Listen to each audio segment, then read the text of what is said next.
Êtes-vous prêt pour l'embarquement? C'est l'heure de se mettre en mode avion. Bonjour tout le monde et bienvenue au podcast En mode avion présenté par Voyage Laurier du Vallon. Je me présente Claudia Larose, coordonnatrice marketing à l'agence et je serai votre animatrice pour ce podcast. Écoutez, on est très heureux, on est très fébrile de vous présenter ce tout nouveau projet qu'on considère comme étant unique et avant-gardiste dans le domaine. Pour vous mettre en contexte, le podcast En mode avion, c'est quoi? À chaque épisode, je vais recevoir un invité qui est un membre de l'équipe et ensemble, on va discuter de différents sujets qui se rapportent au domaine du voyage. Donc, on peut vous donner des conseils, on peut aborder des sujets d'actualité, parler d'expériences à destination. Donc, c'est vraiment varié et notre objectif, c'est de vous inspirer, c'est de vous faire rêver et de vous partager notre expérience et notre expertise. On veut aussi vous présenter Voyage Laurier du Vallon, donc qui sommes-nous, l'entreprise, les services qu'on offre. Et d'ailleurs, écoutez, si vous ne connaissez pas encore l'agence, Laurier du Vallon a été fondée en 1963. Nous avons 3 divisions d'affaires, donc division vacances évidemment, mais également services affaires et congrès et événements. Donc, peu importe vos projets de voyage pour des particuliers, pour des entreprises ou des professionnels, on a ce qu'il vous faut pour organiser vos différents projets. Laurier du Vallon, c'est aussi 4 succursales, 3 dans la région de Québec, 1 à Montréal et également un siège social ici à Québec. C'est plus de 80 professionnels qui travaillent ensemble pour vous offrir le meilleur service. Des conseillers en voyage, les directrices, on a le support technologique, le service à la clientèle, donc vraiment une belle équipe qui travaille ensemble pour vous offrir un service qui est personnalisé, un service qui est humain et qui répond à vos besoins. On veut vous offrir la tranquillité d'esprit. Donc, sur ce, je vous souhaite une bonne écoute du podcast En mode avion. J'espère que vous allez apprécier et que vous serez à l'écoute des différents épisodes qu'on a enregistrés pour vous. Merci et bonne écoute. Alors bonjour et bienvenue au tout premier épisode du podcast En mode avion présenté par Voyage Laurier du Vallon. Aujourd'hui, pour le lancement du projet, je reçois une invitée bien spéciale qui fait partie de l'équipe LDV depuis plus de 50 ans. Donc, Madame Linda Longchamp. Bienvenue, Linda. Bonjour. Ça va bien? Ça va très bien. Je suis bien contente d'être avec vous autres ce matin. Je suis contente de discuter avec toi. En fait, aujourd'hui, on va parler de plusieurs choses ensemble, mais je voulais revenir sur le fait que le 4 septembre 1973, tu faisais ton arrivée à l'agence. Et évidemment, le 4 septembre 2023, tu as célébré avec nous 50 ans de carrière, donc chez Laurier du Vallon. Et dans quelques semaines seulement, tu célébreras déjà 51 ans. Donc, c'est très impressionnant et je voulais qu'on en discute aujourd'hui ensemble. Je veux qu'on parle un peu de ton parcours dans l'agence, qu'on parle de comment l'industrie a évolué aussi à travers 50 ans, tes moments marquants, différentes choses comme ça. Donc, je suis certaine que tu as plein de belles choses à nous raconter au travers les différentes années. Fait qu'on va commencer tout de suite. J'aimerais ça que tu commences du début. Comment tu as commencé à l'agence en 1973? Oui, écoute, en 1973, j'avais 18 ans, puis je venais d'une petite campagne. Puis écoute, quand on m'a dit que j'avais une entrevue, alors je me sens pressée, je trouvais quelqu'un, puis là, je dis, on va partir de Beaupré, puis on va venir passer l'entrevue. J'étais supposée de passer une entrevue à 11h30 le matin. Alors, je suis arrivée au bureau, il était 11h10, vraiment. Et puis à 11h25, j'étais engagée. Ah ben, alors, c'est rapide, quand même comme ça. C'était une entrevue comme adjointe. Okay. Aujourd'hui, ils appellent ça adjointe à la direction. À l'époque, c'était secrétaire. Mm-hmm. Alors, j'ai commencé avec ça, le secrétariat. Et puis, j'ai fait aussi, je remplaçais la réceptionniste sur l'heure du lunch, de midi à 1h. Alors, ça m'a fait voir autre chose aussi. Et comment tu as eu cette entrevue-là? Comment tu as vu qu'il y avait un poste? Je suis allée à l'école au Bard School. OK. Et puis, j'ai eu un appel du Bard School. Donc, ma mère a eu un appel du Bard School. Et puis, pour dire que j'avais une entrevue. Alors, j'étais tellement excitée.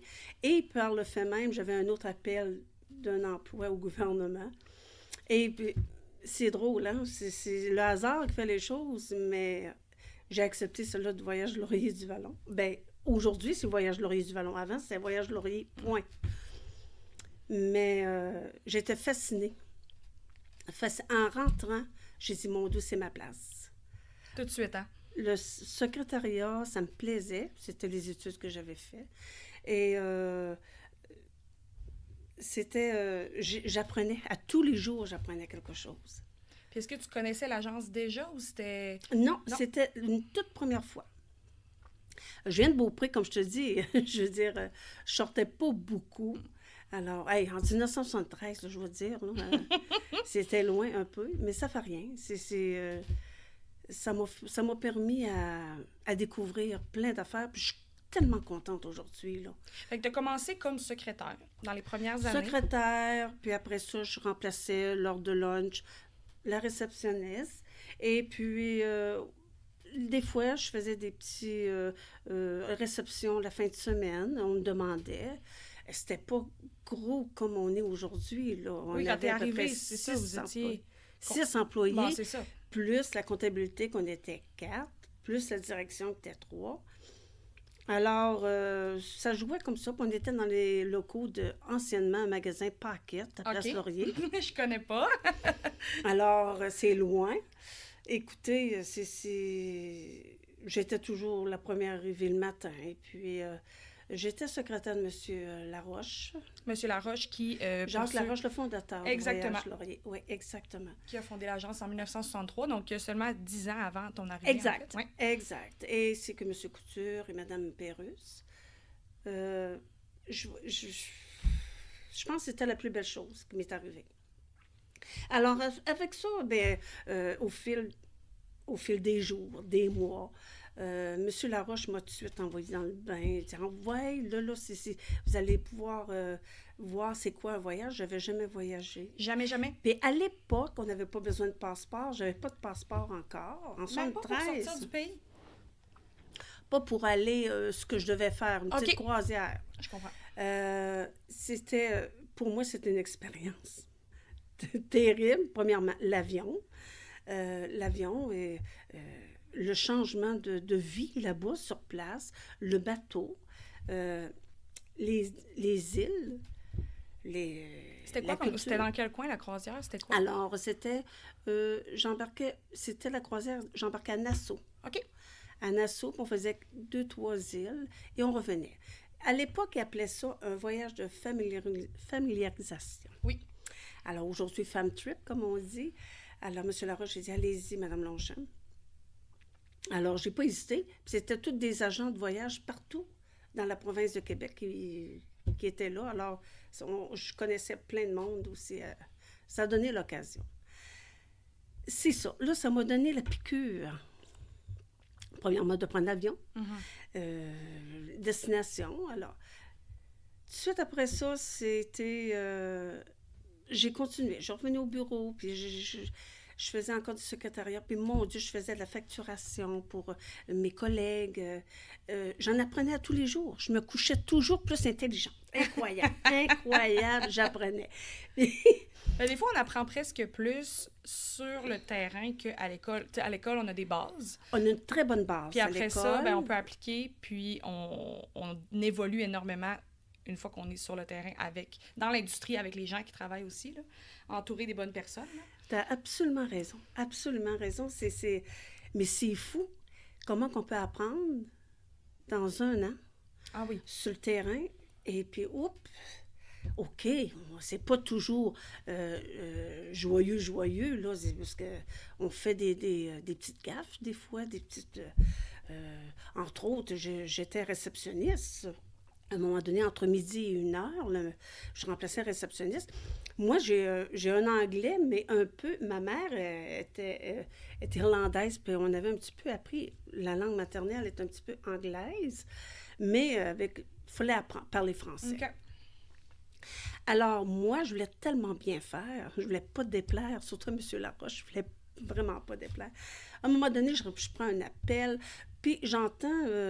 j'ai voulu tellement bien... J'entends Jacqueline Kennedy. Oh! J'ai dit, mon Dieu Seigneur. Tu dis, on sort la fille de la campagne, on sort pas la campagne. Là, et puis, il voulait parler à M. Laroche. Oh, mon Dieu, je le mets sur le hold, je l'attente, et puis là, je vais voir mon patron. Je dis, Monsieur Jackie Kennedy, il faudrait vous parler. Oh, je pense qu'il n'y a jamais autant ri que ça. C'était la compagnie de bateaux McLean Canada. J'ai dit, mon doux, mais j'ai fait rire, Mais monsieur c'est une belle Laroche. erreur. C'est une erreur assez C'est drôle. une erreur drôle, mais c'était l'envouement, puis l'empressement. J'ai dit, mon doux, une vedette et tout ça. Pour moi, c'était extraordinaire. Mais ça, c'était juste drôle. Et ça m'a mis... C'est drôle, hein? Mes patrons, ils ont eu confiance par la suite, parce que je fouillais, je demandais. Pourquoi on fait ça? Tu prenais quand même de l'initiative aussi. Tu sais, t'étais débrouillarde. Oui, Ouais. oui. Mais je calculais pas mes heures non plus. Je voulais apprendre. Il y avait des agents en vacances. C'est incroyable. On faisait tout à la main.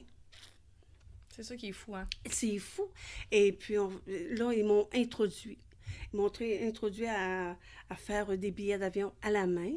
Puis, ça ne serait-ce que j'avais aucune base. J'avais la base de l'agence, ça, que je sais qu'il y avait l'avion, il y avait les bateaux, on faisait des croisières. Des voyages de golf avec M. Laroche, c'était incroyable. Il organisait des voyages de golf, là. Puis c'était tout le temps A1. C'était... on voyait qu'il connaissait son produit, c'est sûr, c'est son agence. Et par la suite, ça a venu tout bonnement que j'ai commencé à faire un petit peu plus de voyage commercial. Mais c'est ce que, en fait, il faut que les gens sachent qu'aujourd'hui, tu es dans notre division services affaires. Donc, on a 3 divisions, vacances, congrès et événements et services affaires. Ouais. Donc, c'est quand que tu es arrivé, en fait, plus dans justement le voyage d'affaires, le voyage corporatif, plutôt que les vacances de monsieur, madame, tout le monde. Oh, les vacances, ça prend une patience d'ange. Faut écouter les gens, faut écouter ce qu'ils veulent.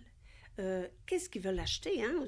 Tu vas pas dans un magasin, je veux m'acheter une robe, tu vas prendre n'importe laquelle. Faut t'expliquer, c'est une robe d'occasion, une robe de soirée, une robe...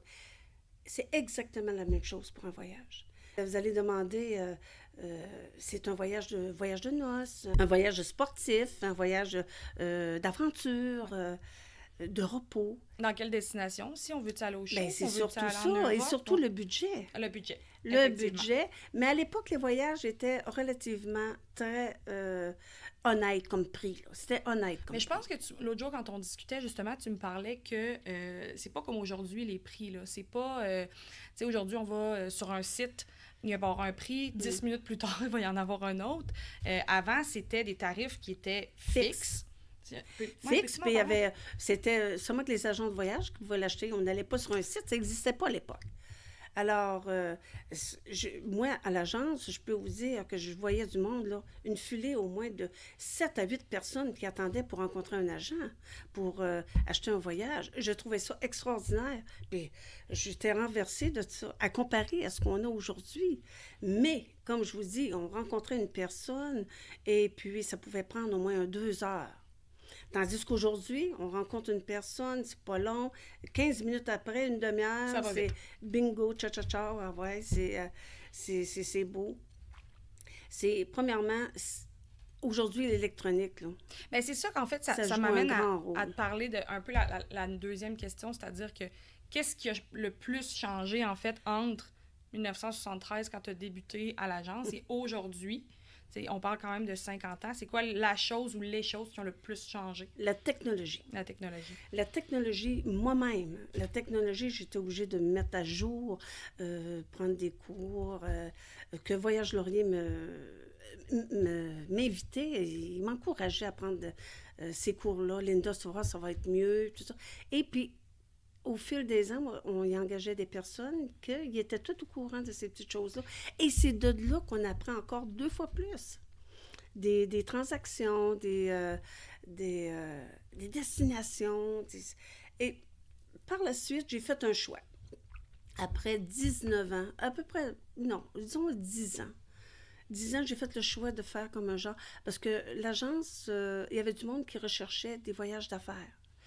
Et puis, c'était très en demande et combinait ça un petit peu avec un voyage de golf, que ce qui rencontrait que des fois, M. Laroche pouvait organiser, et moi, j'organisais côté avion. Donc, Alors, réserver les vols. OK. Oui, mais on faisait tout ça par téléphone. On appelait Air Canada. C'est ça, c'était pas sur Internet. Il y avait pas, on n'allait pas sur le site pour voir les Du tout, différents. du tout. Et c'était long, puis OK, il y avait 3 tarifs. Tarif économie, familiale, première classe, c'est tout, là. C'était vraiment basique, là. Mais il fallait faire les billets.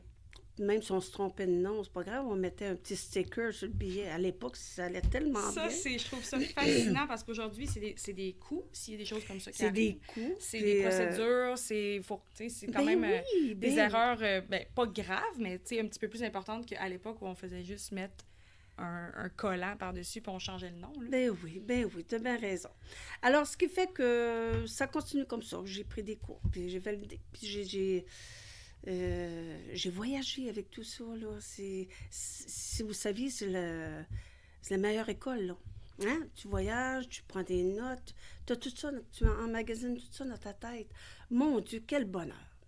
Mais parce qu'en fait aussi, je pense que pour conseiller les gens, que ce soit par du côté vacances ou du côté affaires, faut avoir un peu voyagé puis avoir vu pour parler comme il faut des destinations ou, tu sais, la vendre, puis la conseiller, puis dire moi, je suis allée, voici mon expérience, etc. Donc, Mais il y a aussi il y a des bons agents de voyage. Puis je peux vous dire que Voyage Laurier, il y avait des très bons agents de voyage. Puis c'était tellement intéressant d'être assise à côté d'eux autres, puis de les écouter parler. C'était une sérénade. On voyait qu'ils connaissaient leur affaire. Et c'est de là que j'ai appris beaucoup, sur des destinations, sur des hôtels. C'est fou, là. Et puis, j'ai appris. Après ça, ça a été, comme je te dis, le commercial. donc pour, dans le fond, continuer par rapport au changement, tu sais, j'aimerais ça qu'on parle d'exemples concrets. Tu parlais des billets d'avion, par exemple, que vous faisiez à la main. Mais aujourd'hui, bon, si je décide d'aller en voyage, c'est facile, je vais sur Internet, je regarde, OK, ça me tente de partir au show, c'est ça mes options. Ça me tente de partir en Europe, c'est ça mes options. C'est ça les fournisseurs qui offrent les options que je veux. Tu sais, avant, c'était... Vous appeliez, vous aviez des brochures? Avant, il y avait 2 fournisseurs très populaires, c'était Sunflight et Skylark. Donc, On appelait le grossiste et la dame ou le monsieur qui était au bout de la ligne, la personne. Là, il nous disait, bon, alors si on prenait tel hôtel, disons Acapulco Plaza ou quelque chose comme ça. Là, eux autres, ils nous disaient, prenez pas cet hôtel-là, prenez l'hôtel à côté, il est en réparation. C'est eux autres qui étaient notre référence Internet. Parce qu'aujourd'hui, tu sais, quelqu'un peut revenir d'un voyage dans un hôtel, avoir fait un avis sur Google. OK, moi, j'ai aimé X choses, tu sais. Puis les gens vont beaucoup se fier à ça aussi. Oui. Alors qu'avant, c'était plus, justement, les fournisseurs qui pouvaient vous donner cette information-là et vous le donniez au client par après. Oui, mais notre culture, ce qu'on apprend, nous, là, c'est encore mieux quand on est sur le terrain. Mais ce que j'aime beaucoup dans le domaine du voyage, les grossistes permettent les gens de faire des voyages de familiarisation. Donc, tu dis que les voyages de familiarisation, ben, c'est une belle façon... Ça permet justement aux agents de voyage de parler, parce qu'on fait seulement des visites d'hôtels. On peut partir 1 semaine, mais on peut faire peut-être 30 hôtels. C'est beaucoup, c'est fatigant, mais on a nos notes et on garde ça en tête. C'était ça qui était vraiment valorisant.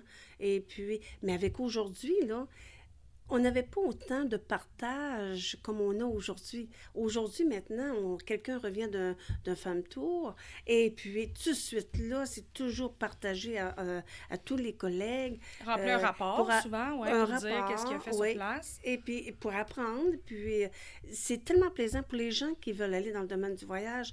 C'est là, c'est plaisant. Parce qu'il y a plein d'outils. Ils ne peuvent pas passer à côté. Puis faire un voyage, c'est encore plus enrichissant. Puis, vous allez porter à faire des voyages, là, c'est incroyable. Puis, à travers les années, c'est sûr que, bon, tu as appris énormément professionnellement, c'est-à-dire que tu es arrivé, tu sortais de l'école, tu t'es développé dans ta carrière à l'agence. Comme tu dis, ben là, il y a eu les technologies, il y a eu les ci, il y a eu les ça. Ben oui. Y a-tu des choses que tu as appris personnellement?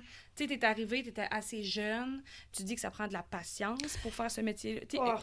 La plus belle personnellement? qualité. Ouais. La plus belle qualité, c'est la patience et l'écoute des gens.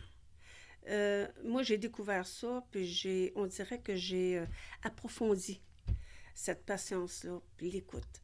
Je pense que c'est la base. C'est comme ça que tu mets tes clients en confiance. Et puis... Parce que les clients doivent avoir... Tu sais, s'ils viennent te voir, c'est qu'ils ont besoin, justement, d'être accompagnés, d'être conseillés. Il faut que tu aies l'air en confiance, il faut que tu saches de quoi tu parles. Justement, il faut que tu les écoutes, que tu en prennes soin pour qu'ils se sentent valorisés. Absolument, puis... absolument. Et je pourrais dire, c'est une... je pense que c'est la base. Ouais. C'est la base première. Après ça, c'est les clients. Et les clients qui vont te... Là, ils viennent à toi. Ouais. Puis là, tu es capable de tout savoir, qu'est-ce qu'ils veulent, puis le choix, puis les enfants. Puis aujourd'hui, c'est pro-famille. Alors, les gens, ils ont tellement besoin d'être rassurés. Surtout, ils voyagent de plus en plus avec les enfants. C'est un beau geste, très beau. Mais ils ont besoin d'être rassurés. Je les comprends aussi. Mais c'est là qu'on rentre en vigueur. On rentre là, on est en première de ligne, puis on est là pour tout rassurer notre petit monde. Moi, je trouve que c'est la formule. C'est la formule. Donc, il faut être à l'écoute, il faut être patient, il faut être prêt à prendre le client en charge, faire les recherches pour lui, vraiment s'assurer qu'on répond à ses besoins, en fait. Là. Oh oui. Parce que chaque client a des besoins différents. Mais aussi, moi, j'ai la passion encore. C'est ça qui est impressionnant après 51 ans. Oui, j'ai encore de la passion. Puis moi, là, tant et aussi longtemps que je vais vivre, je pourrais dire que je vends du rêve. C'est le rêve. Puis les gens, c'est ça qu'ils veulent. Ils veulent être assurés, ils veulent rêver. Oui, vous allez aimer ça, on va trouver des sièges, on va essayer... OK, c'est toujours coûteux, toujours avec des frais, ça c'est vrai. Mais ça, c'est au premier abord. C'est la confiance entre le client et l'agent de voyage. Et j'aimerais ça qu'on revienne un peu en arrière quand tu disais au début que quand tu es arrivé, c'était l'agence Voyage Laurier. Donc, ce n'était pas comme aujourd'hui Voyage Laurier du Vallon. Non. L'agence a été fondée, comme je disais tantôt, en 1963 par M. Jacques Laroche. Toi, tu sais, je veux dire, aujourd'hui, bon, évidemment, ce n'est plus M. Laroche qui est à la tête de l'entreprise, mais comment tu as vécu ça, tous ces changements-là? Tu sais, à un moment donné, il y a eu Mme Laroche, Nicole Laroche qui est arrivée. Moi, j'ai eu que de bons patrons. Des bons patrons. Je pense que c'est la base de tout. La confiance et le respect. Le patron versus à l'employé. Et je peux vous dire qu'à Voyage Laurier du Vallon, c'est exactement ça. Je ne pouvais pas demander mieux. Moi, ce que j'exigeais de moi-même, c'était exactement ça.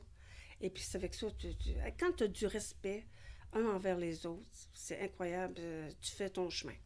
Fait que, comment ça s'est passé un petit peu, dans le fond, quand la fille de M. Laroche est arrivée, elle a repris les rênes? Elle a pris les cordeaux, comme on dit. OK. Hey, avec brio aussi. Oui. Et puis, ça a été une autre ligne qu'elle a eu comment que je pourrais dire, des nouvelles idées, des nouvelles idées, une entrée de compagnie, une entrée de Réservec, on a rentré... souvent, quand une nouvelle personne arrive, ça fait un petit vent de fraîcheur, souvent, au sens où c'est une nouvelle vision. Là, ça restait une entreprise familiale, là, mais bon, il y a quelqu'un de nouveau qui arrive, justement, ça amène des nouvelles idées, ça change un petit peu la dynamique. Est-ce que c'est à partir de ce moment-là, tu sais, quand... Moi, j'ai avancé. Avec M. Laroche, j'ai avancé en tant que vraiment être à son affaire. Et avec Nicole, j'ai avancé avec les nouvelles idées, nouvelles approches, valider, me mettre à jour sur des... Moi, j'ai jamais appris, j'ai tout le temps appris sur le tas, là. Mais par contre, on avait certains cours que Nicole nous faisait apprendre. Et puis, non, avec Nicole, ça a été un petit peu beaucoup plus. Là. Ça On a évolue ouvert un beaucoup petit de portes. Oui, puis est-ce que c'est à ce moment-là, parce que là, aujourd'hui, on est quand même plus de 80 Oui. employés. Quand tu es arrivé, tu disais que vous étiez, bon, avec la comptabilité, etc., la Oh, c'est à peu direction, près une 14. À peu 14, près, 15. là. Oui, oui. Et toi, tu as vécu ça aussi, l'arrivée de plein de nouvelles Oh, personnes, la incroyable. création Les aussi. départements Ben, qu'on c'est a ça. ouverts. C'est ce que j'allais dire, une troisième division au fil du temps qui est congrès-événement, qui était plus à C'est extraordinaire. mi-90. Comment tu as vécu ça? Plein de nouveaux collègues, plein de nouveaux projets. Comment tu voyais ça? J'avais des bonjours à dire de plus le matin. Et ça, c'est ce que tu aimes. Oui. Ah oui. Mais je veux dire que j'ai beaucoup aimé ça. Puis j'aime beaucoup la formule. Hey, les congrès, les événements, c'est tellement enrichissant. Là. Puis l'ouvrage qu'ils font. Hey, t'amènes des 5, 6, 7, 800 personnes à faire un congrès. Je ne reviens pas. C'est... Je pense que ce qui est le fun aussi, puis que les gens ne savent pas nécessairement, c'est qu'on a vraiment une offre de service qui est 360 finalement, là, parce que monsieur, madame, tout le monde peut partir en vacances de loisirs, mais peut aussi réserver ses vols pour son voyage d'affaires, réserver son train. Puis après ça, dans l'entreprise, on veut organiser un voyage de motivation pour tout le monde. C'est ça, Voyage Laurier du Vallon. Je vais dire comme une petite expression, on est vraiment un 4x4. J'aime ça! Oui. Alors, écoute, on a l'approche du client avec les vacances, on a un département affaires, congrès, événements, et puis il ne faut pas oublier aussi tout notre côté là, administratif là, qui nous Absolument. supporte, incroyable. Et c'est ce qui fait que ça fait un mot dit beau gâteau. On a plein de mélanges. Puis ça rend tout... Ça peut pas faire mieux... ça fait un beau crémage. Puis sinon, j'aimerais ça qu'on parle aussi, tu sais, c'est sûr que 50 ans, bientôt 51 ans, tu parles de passion. Oui. Je pense que c'est le plus important pour rester aussi longtemps à un seul endroit, puis d'aimer encore ce que tu fais, parce que nous, on arrive le matin, tu es à l'avant au siège social, Oui. toujours de bonne humeur, toujours souriante. Donc, c'est ça. Donc, c'est la passion que ça prend pour rester aussi longtemps, parce qu'aujourd'hui, on voit moins ça quand même, les gens qui font une aussi longue carrière à un seul endroit. Tu dirais que c'est quoi le truc? C'est quoi qui fait qu'aujourd'hui, tu aimes ça encore? C'est d'aimer son métier. D'aimer Vraiment. son métier. Et je vois tellement de gens qui font des métiers que des fois, c'est seulement la paye qui les intéresse. Tandis que moi, les gens que je rencontre, c'est ma paye. C'est ta paye. C'est ma paye. C'est valorisant. C'est très valorisant. Quand quelqu'un revient de voyage, que tu sais que tu lui as fourni une belle expérience, que la personne, elle revient vers toi aussi pour, re-réserver ou refaire affaire. Exactement. C'est bien beau de dire, on a un client, tu vois, mais le service après-vente, c'est tellement important. Là. Donc, le service après-vente, tu considères que c'est probablement aussi important que le service avant, pendant la vente. Mais premièrement, accueillir le client, tout de suite, là, mettre la confiance. Hein? C'est ça, là. C'est la première chose à faire. Puis après ça, se mettre en confiance, puis savoir, discuter. Moi, ce que j'aime, c'est le contact avec le client. Aujourd'hui, c'est plate à dire. Je sais, la technologie, c'est fou, là. Mais parler à un ordinateur ou essayer de fouiller par soi-même, tandis, c'est-tu plaisant quand on dit « Ah, vous trouveriez cet hôtel. Ah, super. Les chambres sont belles. Regardez, les séances sont grandes. » et tout. Tu vois l'image, puis tu vois, hein, tu lis plus bas des grandes chambres. Et tout. C'est pas pareil. Je pense qu'il y a quand même... la technologie, comme tu dis, c'est bien. Il y a des choses qui vont mieux, mais il y a quand même une limite à la technologie de justement versus aller s'asseoir avec quelqu'un, puis que la personne te raconte son expérience, puis là, te fait tomber en amour avec une destination sans même que tu sois allé, ou justement te donne... Nous, c'est ce qu'on essaye de valoriser, c'est l'expertise, dans le fond, là, de Voyage Laurier du Vallon. Le contact client restera toujours en priorité. Absolument. À comparer à la technologie. La technologie Internet, c'est pour aller voir peut-être la base. Ah, j'ai un Commencer hôtel qui ses existe. recherches, oui. C'est ça. Mais le contact client, c'est ce qui fait le 95% de ton voyage. Absolument. Le service. Alors, c'est tout simplement ça. Puis est-ce que pendant 51 ans, il y a un moment où tu t'es dit, où tu as eu, pas envie de partir, mais tu t'es dit, c'est peut-être pas pour moi, ou je vais essayer autre chose, ou pour toi, c'était clair dans ta tête que non, j'allais rester ici, puis... Je vais être honnête, oui. Oui, absolument. Il y a eu la pandémie aussi qui a été difficile. Mais moi, la pandémie, ça m'a... Non, j'étais plus grondée. Ah, oui, OK. Plus grondée. Moi, je savais que je voulais faire de la réception. Puis j'ai dit, écoutez, là, on va... je faisais des réservations, je dispatchais. Oh non, la pandémie ne m'a pas dérangée. Ce qui m'a dérangé le plus, c'est peut-être après 20 ans ou 25 ans à Voyage Laurier, à un moment donné, avec le changement, on a été Voyage Laurier, on a été Voyage Marlin, on était à Voyage... c'est Marlin, Laurier... Oh, Puis après ça, c'est devenu Voyage... Ouais, il y a eu la fusion de Voyage Laurier et Voyage du Vallon. Oui, c'est ça. Ce qui fait que j'ai dit, mon Dieu, je m'en vais, je continue-tu? Là, je t'ai rendu, ben non, je n'ai ben trop investi dans mon temps, dans mon âge et tout, puis tout le savoir que j'avais, ça se peut pas là, que je laisse ça dans un tiroir, puis on ferme le tiroir. Oh, ça m'a pris, je vais dire, un gros mois de réflexion. OK, quand même. Oui, un gros mois de réflexion, et puis je parlais à des collègues, et puis j'étais pas trop certaine. Oh, je sais pas, j'ai eu un déclic. À un moment donné, il est arrivé, je pense que c'était une personne nouvellement, je m'en souviens plus, mais c'est un élément déclencheur, puis il y avait encore des projets. Alors, moi, ce que j'aimais, c'était les projets. J'ai dit, je peux pas laisser passer ça, là. Je reste ici, je veux tout voir.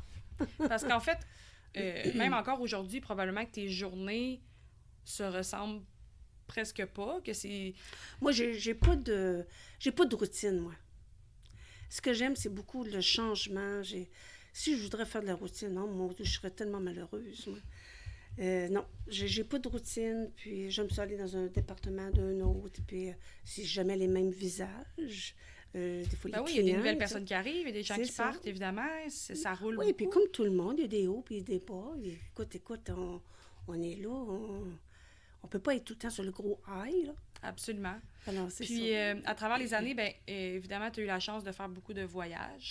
Oh, mon Dieu, oui. Peux-tu juste nous parler rapidement d'une destination coup de cœur que tu as eue? Oh, Singapour. Oui? Singapour. Pourquoi Singapour? Premièrement, la richesse. Oui. C'est tellement propre. Tu jetais un mégot à terre, et si un intervenant venait te voir pour te jeter le mégot, tu as 500 pièces d'amende. C'est propre. Et puis, la culture. Des fois, on dit dans les grands centres, hein, c'est le monde plus riche, mais n'oubliez pas que dans le domaine du voyage, c'est tout le temps du côté touristique qu'on va voir. Hein. Habituellement, c'est pas ce qui est le moins beau. Absolument. C'est tout le temps ce qu'il y a de plus beau. On demandait des fois, quand on allait en voyage, écoutez, je sais qu'on veut faire un tour de ville, mais y a-t-il un à côté qu'on peut aller voir? Qui est moins visité, qui est moins touristique, voilà. qui a moins de foule aussi. La vie. Comment les gens là-bas vivent au quotidien. Et vivent au quotidien, puis la culture. Mais, puis après ça, la deuxième destination, c'est les rires. Mais l'Espagne. Ah oui. L'Espagne, le sud de l'Espagne. Oui. À Torremolinos. Oh, j'ai aimé ça. C'est peut-être le fait aussi que, tu sais, moi, je suis en amour avec l'amour. Alors, en Espagne, là, des fois, les Espagnols, là, des fois, on dirait qu'ils ont tout le temps un secret à nous dire tant qu'ils nous parlent de près. Oh, je suis mon... C'est la culture. Oh, puis là, il me semble que ça fait la cerise sur le sundae. Ouais. Tu nous parles de l'Espagne, mais je trouve que ça revient au contact humain que tu parlais, justement. Bien c'est oui, les gens. toujours. Parce que moi, j'ai accompagné des groupes pendant 7 à 8 ans, et puis, oh là là, j'ai une chance, j'avais tout mon monde avec moi. Oh, il m'est arrivé une petite anecdote. Ah oui? Raconte-nous ça. J'étais au Moët-et-Chandon, en France. OK. J'avais un autobus de 50 personnes. Et puis, on s'en allait visiter Moët-et-Chandon, le Champagne, la région de Champagne. Absolument. C'est à peu près... C'était à quelques heures de Paris. Alors, on faisait ça aller-retour le même jour. Et puis, rendu chez Moët-et-Chandon, et toutes les dégustations, il y avait beaucoup de monde qui ne buvait pas dans mon autobus. OK. Alors, moi, là, tout le monde me donnait leur verre. Alors, moi, je voulais tellement pas faire de peine, non, Seigneur de Dieu. Tu voulais pas les décevoir, ben oui. Je goûtais tout, je prenais tout leur petit vin de dégustation. Oh mon Dieu, en arrivant dans l'autobus, j'étais là, puis bon, on retourne à Paris et on fait un stop à quelque part pour faire un petit relaxé, puis après ça, on continue. Mais ils n'ont jamais arrêté, parce que je me suis endormie dans l'autobus. Oh, mais je vais te dire, là, c'était la meilleure. Mais tout le monde en rit. Parce que c'était à toi, en fait, de dire, OK, là, on arrête. Oui, c'est moi qui devais avertir le chauffeur. Oh, ça, c'est une anecdote, mais juste drôle. C'est très drôle. Oui. Mais il y en a plein d'anecdotes. Une fois, j'étais à Acapulco, puis en 75, j'étais à Acapulco, j'étais couchée, il y a eu un tremblement de terre. Alors, le mur de ma tête de lit a ouvert au moins de 1 centimètre. Tout le plafond, puis c'était un 18... non, excusez, un 16 étages. Oh! Alors, tout le monde était sur la plage, étendu sur la plage. Mais c'est une belle expérience, mais sur le nerf. Là, on était un peu sur le qui-vive. C'était drôle. Après ça, on a pu regagner quand la tempête a passé. Ça a été drôle, une chance, parce que ça n'a pas été trop grave, là, mais... Non, il n'y avait rien. Il n'y a pas eu de blessés, il n'y a pas eu de mort, rien du tout. Mais c'était... je vais dire, là, j'ai vécu 2 jours, puis quand je suis partie, je regardais encore ma ligne à la tête du lit, parce que c'était pas arrangé. Là, ça veut dire que l'hôtel avait travaillé, mais ils devaient arranger ça, mais ils ont fait venir des experts tout de suite, à peu près une demi-journée après, puis ils ont tout vérifié, puis tout était correct. Mais mon Dieu, c'est une chance, j'avais une chambre à 2 lits simples, c'était déjà séparé. Mais je pense qu'en fait, à travers 51 ans, des anecdotes, t'en as probablement jasé pendant 6 heures de temps. Mais je pense qu'on pourrait conclure, en fait, moi, j'aurais envie que tu donnes un conseil. Tu sais, quelqu'un qui est à l'école présentement ou qui envisage de venir dans le domaine du voyage, ça serait quoi ton conseil? Si vous aimez l'aventure, si vous aimez être encadré, épaulé, puis pas être seul. Vous allez être... Il y a du monde autour de vous, puis vous n'aimez pas la solitude, et puis vous avez le goût de voyager éventuellement. Mon Dieu, c'est la place idéale. C'est le métier idéal. Je dois vous dire que c'est pas pour... Peut-être pas pour... c'est pas un médecin, c'est pas je veux dire, un ingénieur ou un architecte, quelque chose comme ça. Mais ce que vous avez... Moi, j'ai fait ce que bien du monde n'auront pas fait dans leur vie. Absolument. Et puis, c'est très enrichissant. Oh, incroyable. Et tu sais de quoi tu parles. Tu écoutes sûrement que les nouvelles, tu écoutes un documentaire. Oui, je suis allée là. Oui, c'est vrai, c'est comme ça. C'est extraordinaire. Puis, il y a du sérieux dans tout ça. Il faut savoir quand même, il y a du sérieux. Faut accepter les bons coups et les mauvais coups, là aussi. Mais je vais vous dire que les bons coups remportent fortement. C'est ça. Ils sont plus importants que les petites embûches dans le chemin. Mais Linda, merci beaucoup de ton temps. On espère t'avoir avec nous encore, peut-être pas pour les 51 prochaines Encore pour quelques heures. Encore pour quelques années avec nous à la réception, comme ça, à nous accueillir chaque matin. Puis, merci de ta présence aujourd'hui au podcast. Je pense que les gens vont avoir beaucoup apprécié toute ton expérience puis ton histoire des dernières années. Oh mon Dieu, si vous savez comment c'est un énorme plaisir. Ouais, bon. N'importe quand. Merci!